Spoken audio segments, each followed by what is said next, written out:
शून्य महाभारत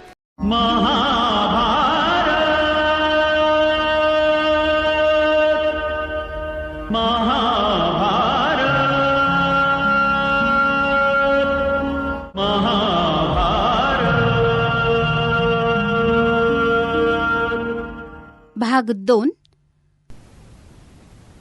हे वृत्त कळताच साऱ्यांवरच खिन्नतेचे मळप दाटून आले. मग युधिष्ठिर म्हणाला, ठीक आहे, जसे परमेश्वराच्या मनात आहे तसे होईल. यावर भीम संतप्त होऊन नेत्रातून अग्निज्वाला ओकत म्हणाला, या कपटी दुर्योधनाला मी रणांगणात माझ्या गदेनं ठेचून ठार मारेन. द्रौपदीच्या नेत्रातून अविरत अश्रुपात होत होता. ती म्हणाली, माझा सखा माझ्यापासून का दुरावला? असे आम्ही कसले घोर पातक केले होते की त्याची आम्हाला अशी शिक्षा मिळावी? नकुल आणि सहदेव भयभीत शशांप्रमाणे भीमार्जुनकडे पाहत बसले. अर्जुन म्हणाला, आता आपल्याला स्वबलानेच हे युद्ध करावे लागेल हे निश्चित. कृष्ण किमान हाती शस्त्र घेणार नाही ही आपल्या लाभाचीच बाब आहे.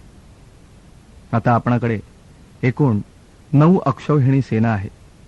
तर द्रुपद, युयुधान, विराट, धृष्टकेतू सारखे महावीरही आहे. कौरवांकडे भीष्म, द्रोण, कृप, अश्वत्थामा, विक्रम तसेच सोमदत्तासारखे वीर आहेत. कौरवांकडील भीष्म आणि द्रोण आपलेच हितचिंतक आहेत. त्यामुळे हे महावीर संपूर्ण सामर्थ्यानं आपल्याशी काही केला लढणार नाहीत. आपल्याला खरी भीती आहे ती कर्ण आणि अश्वत्थामाची. कर्ण पहिल्यापासून माझा द्वेष करतो, त्यामुळे कर्ण आपल्याला जड जाणार आहे हे निश्चित. परंतु मी माझे सारे सामर्थ्यपणाला लावून त्याचा पाडाव करेन. अश्वत्थाम्यासही आपणास रणात पाडता आले तरच आपला विजय सुकर होईल. युधिष्ठिर म्हणाला, तू म्हणतो आहेस ते खरं आहे अर्जुना, पण कृष्ण जर त्यांच्या बाजूने असेल तर तो सर्वांना अग्निस्फुल्लिंगाप्रमाणे प्रदीप्त करेल. त्याचे भाषण ऐकले की नेमळटांना सुद्धा स्फुरण चढते. नद्याही मार्ग बदलून धावू लागतील असे शब्द सामर्थ्य त्याला लाभले आहे. नाही अर्जुना, आपला विजय सुकर नाही.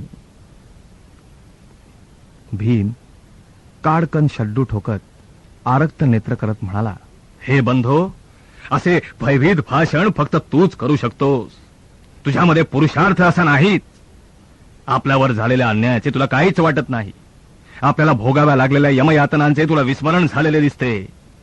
स्वतःला धर्म संबोधतोस तू, परंतु धर्माचे गूढ तुला माहित नाही.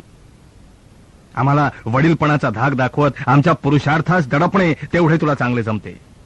ज्यूतगृहात तू माझ्या क्रोधावर आवरण घातले नसतेस तर त्या नीच दुर्योधनाचे मस्तक मी माझ्या गदेनं तेथे छिन्न भिन्न केले असते. युधिष्ठिराच्या काळजीयुक्त चेहऱ्यावर प्रथमच हास्य विखुरले. भीमा,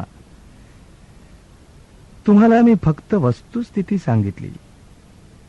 जर यापूर्वी कृष्ण आपल्या बाजूने नसता तर आपण युद्धाचा कदापि विचार केला नसता, याची तुला जाणीव आहे. कृष्णानेच आपल्या अंतःकरणात सुडाचा वन्ही प्रदीप्त केला हे तू विसरतो आहेस.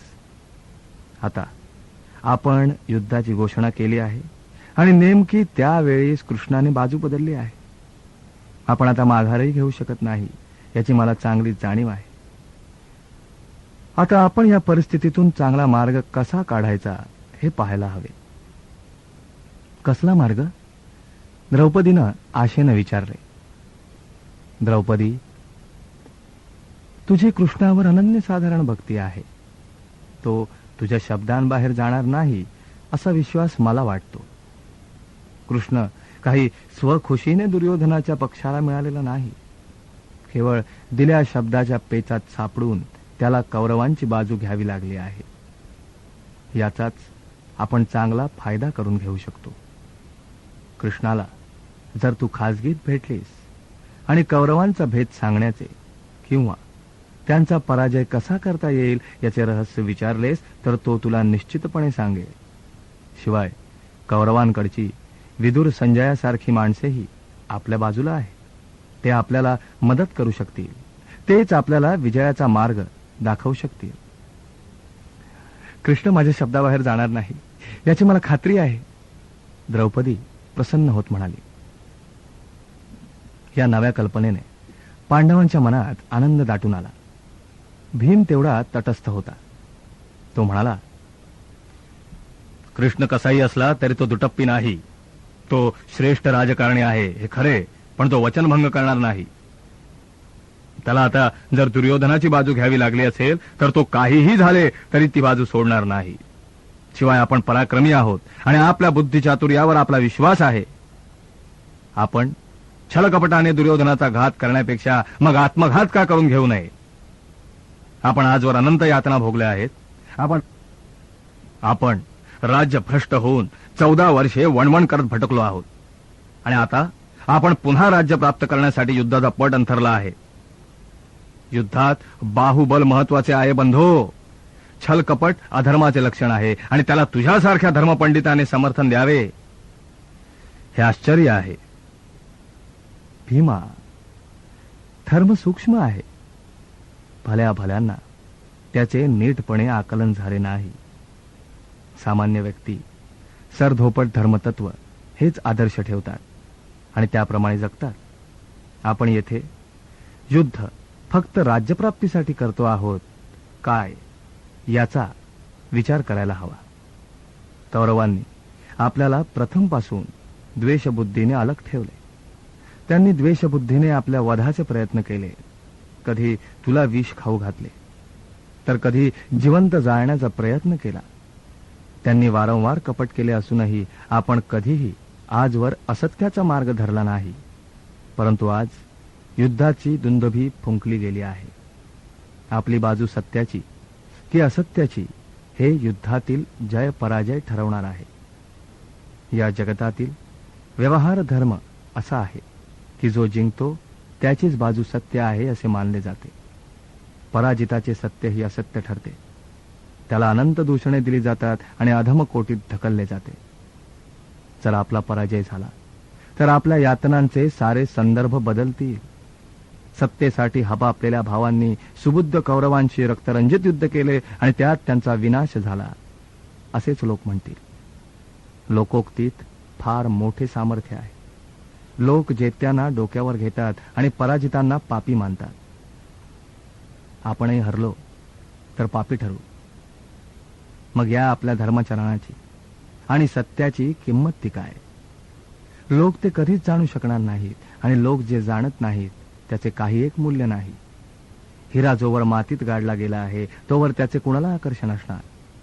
तो जेव्हा बाहेर काढला जातो आणि तो जेव्हा सर्वांचे नेत्र दिपवतो तेव्हाच त्याला मूल्य येते.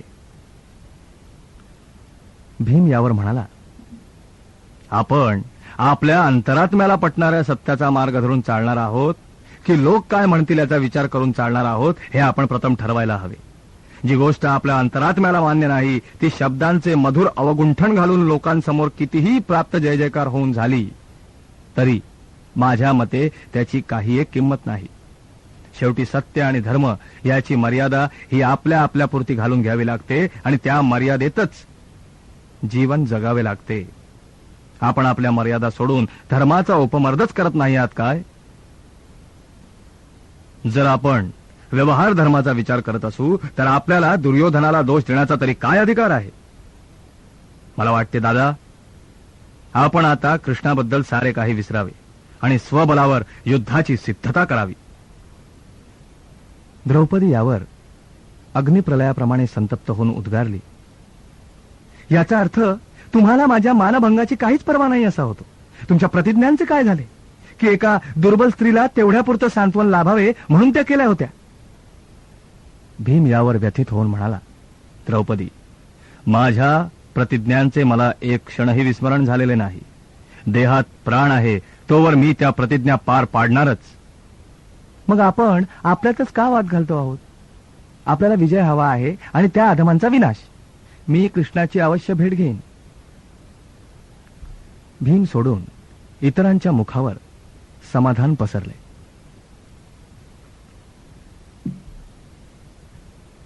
3 द्रौपदी कृष्णाच्या शिबिरासमोर थांबली. द्वारावरील रक्षकांनी द्रौपदीस ओळखून आदबीनं अभिवादन केले आणि आत कृष्णाला वृत्त द्यायला गेले. कृष्ण तेव्हा मंचकावर बसून चिंतन करण्यात निमग्न झाले होते. द्रौपदी देवी आल्या आहेत. कृष्ण भानावर आले आणि द्रौपदीला आत आणण्याची आज्ञा दिली.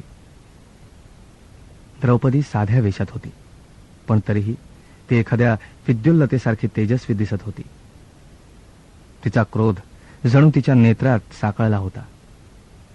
कृष्णाने तिच्याकडे क्षणभर पाहिले आणि जणू काही क्षणार्धात त्याला सारे काही कळून चुकले. बोल कृष्णे, का आली आहेस तू? द्रौपदीनं त्याच्याकडे तीक्ष्ण दृष्टीनं पाहिले. मग ती म्हणाली, हे कृष्णा, तू असा का रुष्ट झालास आमच्यावर की ज्यामुळे तू त्या पापी कौरवांची बाजू घ्यावीस? अरे तूच तर आम्हाला नेहमी धीर दिलास, आमच्यावरील संकटे सुसह्य व्हावीत म्हणून उपदेश केलास. या युद्धाच्या कगारावर तूच आम्हाला आणून ठेवलेस आणि तूच आमचा शेवटी त्याग केलास. अरे असे कोणते प्रलोभन तुला पडले पुरुषोत्तमा, का तू सुद्धा आपल्या दिल्या वचनांना जागू नयेस? हे कृष्णे, मला तुझा उद्वेग समजतो आहे. मला समजते आहे की तू एवढी का संतप्त झाली आहेस. तुला ज्यूतगृहातील तुझ्या अपमानाचा सूड घ्यायचा होता. तुला तुझ्या 5ही पतींवर झालेल्या अन्यायाचा सूड घ्यायचा होता. तुझी श्रद्धा फक्त माझ्यावर होती. मी तुझ्याबरोबर असलो तरच तुझ्यावरील अन्यायाचा बदला घेतला जाईल याची तुला जाण होती. होय कृष्णा, तू अगदी माझ्या मनातीलच बोलतो आहेस, पण तुझे वागणे मात्र त्याच्या अगदी उलट आहे. का पुरुषोत्तमा, का तू असा वागलास? कमल उमलावे तसे हास्य कृष्णाच्या मुखावर उमलले. हे कृष्णे, कृष्ण मृदुलतम तृणांकुरांसारख्या कोमल शब्दात म्हणाला, धर्म फार सूक्ष्म आहे. तुला त्याची जाणीव कशी असेल? मी परमात्मा असूनही अद्यापही धर्म मला नीट समजला आहे असे मला वाटत नाही. मी अन्य प्राणी जगताबद्दल अगदी आत्मविश्वासाने सांगू शकतो की ते अगदी मी दाखवलेल्या मार्गाने जात आहेत. पण मनुष्य प्राण्याचे काही वेगळेच आहे. केवळ मनुष्य आहे म्हणून धर्म जसा आहे त्यापेक्षा जास्त गुंतागुंतीचा बनलेला आहे. केवळ मनुष्य आहे म्हणून धर्म जास्त कुटील आणि जटिल बनला आहे. कृष्णे, मी धर्माचा निर्माता आहे म्हणून मलाच धर्म एवढा जटिल कुटील का आहे हे समजावून घ्यायचे आहे. कृष्णाचे बोलणे ऐकून द्रौपदी जास्तच गोंधळात पडली. कृष्ण आपला सखा आज एवढा अलिप्त आणि कोड्यात का बोलतो आहे हे द्रौपदीला समजेनासे झाले. ती म्हणाली, हे कृष्णा, हे सख्या, तुला काय हवे आणि काय नको हे तुलाच जास्त माहीत. मी अज्ञ आहे, सामान्य आहे. मला एवढेच माहिती आहे की तू न्यायाची बाजू सोडून अन्यायाची बाजू घेतली आहेस. कृष्ण यावर म्हणाला, कृष्णे, मला एका प्रश्नाचे उत्तर देशील? विचार कृष्णा, कोणताही प्रश्न विचार. तुला अर्जुनाने पणात जिंकले होते. नियमाप्रमाणे तोच तुझा पती होता. मग युधिष्ठिराने जेव्हा माता कुंतीची आज्ञा म्हणून तुला 5ही बंधूंशी विवाह करावा लागेल असे सांगितले तेव्हा तुला काय वाटले? द्रौपदीच्या चेहऱ्यावर कृष्णमेघ दाटी करून आले. तिच्या मुद्रा सुकल्या, पुष्पाप्रमाणे मलान झाली.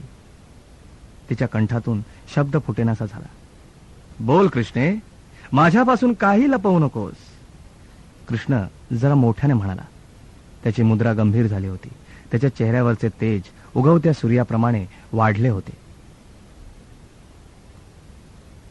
कृष्णे, मी या प्रश्नाचे उत्तर तुझ्याकडून कधीतरी मिळेल याची अनेक वर्षे वाट पाहत होतो. सांग कृष्णे, तुला एकाशी नव्हे तर 5 बंधूंशी विवाह करावा लागणार आहे हे सांगण्यात आल्यावर तुला काय वाटले? द्रौपदीच्या चेहऱ्यावरील आभा रात्र होताच प्रकाशाने विरून जावे तशी विरली होती. तिच्या नेत्रात अश्रू दाटी करून आले.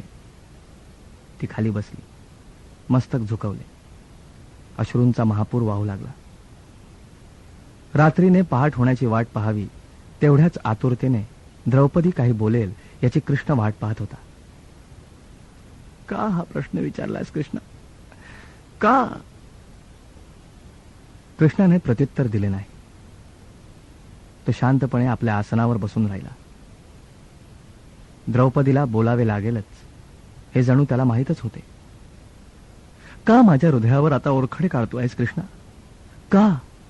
अरे तूच तो होतास ना जो म्हणाला होता धर्माने हा विवाह मान्य केला आहे म्हणून. अरे तूच म्हणाला होतास ना की मी पूर्वजन्मात धर्मकार्यात काही चूक केली म्हणून मला हे 5ही पतींशी विवाह मान्य करावे लागतीलच म्हणून. आणि तूच मला हा प्रश्न विचारतोयस. कृष्ण उद्वेगित झाला. कृष्णे, तू साधी आहेस आणि मूर्खही. तू अयोनिज आहेस. तुझा जन्म यज्ञातून झाला. तुला कसला आलाय पूर्वजन्म? तुला जर कधी पूर्वजन्म असताच तर तू विद्रोह केला असतास, प्राणार्पण केले असतेस, पण तू तसं केलं नाहीस. कारण माझ्या प्रिय द्रौपदी, तू अयोनिज होतीस. तुला कसले आले पूर्वकार्य? पण केवळ व्यास म्हणाले आणि तू ते मान्यही केलंस. तू मान्य केलंस द्रौपदी, कारण तुला पूर्वसंस्कार नव्हते. मला खरं सांग द्रौपदी, तुला तेव्हा नेमके काय वाटले? खरे उत्तर दे. मला सत्य जाणायचं आहे. द्रौपदी जरा सावरून बसली. तिला असे वाटले जणू ती या अवघ्या जन्मात एकदम बावळट ठरली आहे. कृष्णा, खरं सांगू? होय द्रौपदी, मला सत्यच ऐकायचे आहे. मी या 5ही पतींपासून संतुष्ट आहे. तू संतुष्ट आहेस द्रौपदी. तू का संतुष्ट आहेस हे सुद्धा मला माहित आहे. पण कृष्णे, जेव्हा तुला फक्त अर्जुनाशी नव्हे तर सर्व बंधूंशी विवाह करावा लागेल असे युधिष्ठिराने सांगितले तेव्हा तुला काय वाटले? द्रौपदी काही क्षण विचार करत राहिली. मग म्हणाली, मला तेव्हा काय वाटले? कृष्णा, अरे तेव्हा मला कळत तरी काय होते?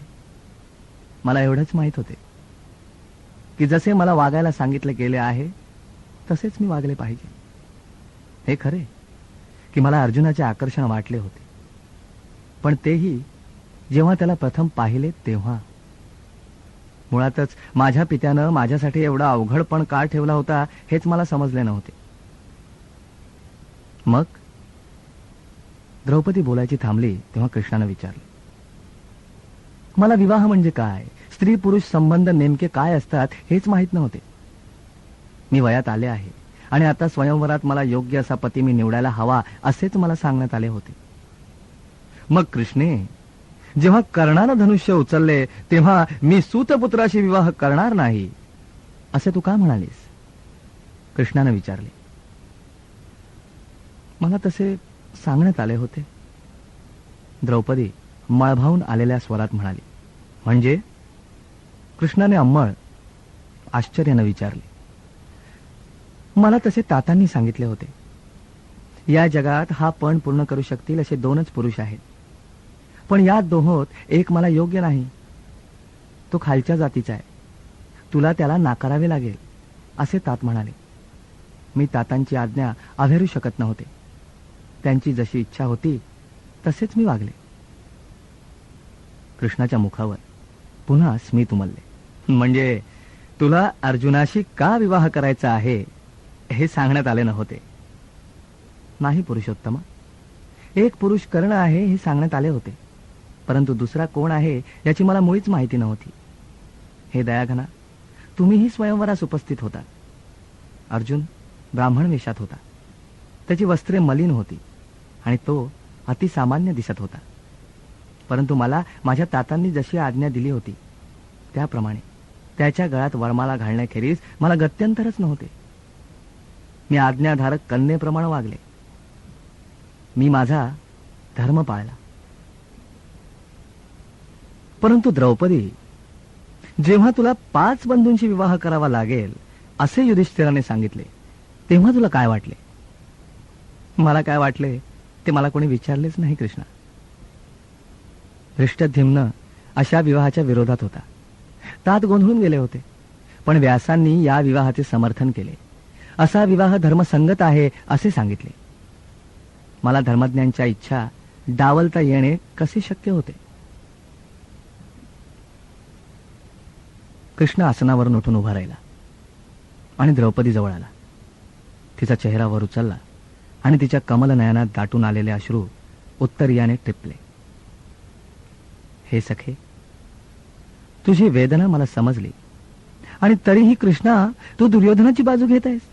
तू माझ्या अपमानांचा मुळीच विचार करीत नाहीस. तू एवढा निष्ठुर का झाला आहेस? कृष्णाच्या चेहऱ्यावर गांभीर्य व्याप्त झाले. तो म्हणाला, द्रौपदी, व्यासांनी तुझ्यावर अन्याय केला, पांडवांनी तुझ्यावर अन्याय केला. जो धर्म तुला सांगण्यात आला तो कुठला धर्म? जर युधिष्ठिरासारखा धर्मज्ञ स्वतःच मातेच्या आज्ञाप्रमाण मानून तुझ्याशी विवाहाची इच्छा प्रदर्शित करतो, तर त्याच युधिष्ठिराने पतिधर्म विसरून तुला पणावर कसे लावले? नाही सुभगे, धर्म असा नव्हे. जो धर्म व्यक्तीच्या इच्छेचा आणि भावनांचा विचार करत नाही तो धर्म नव्हे. भाग 2 समाप्त होत आहे.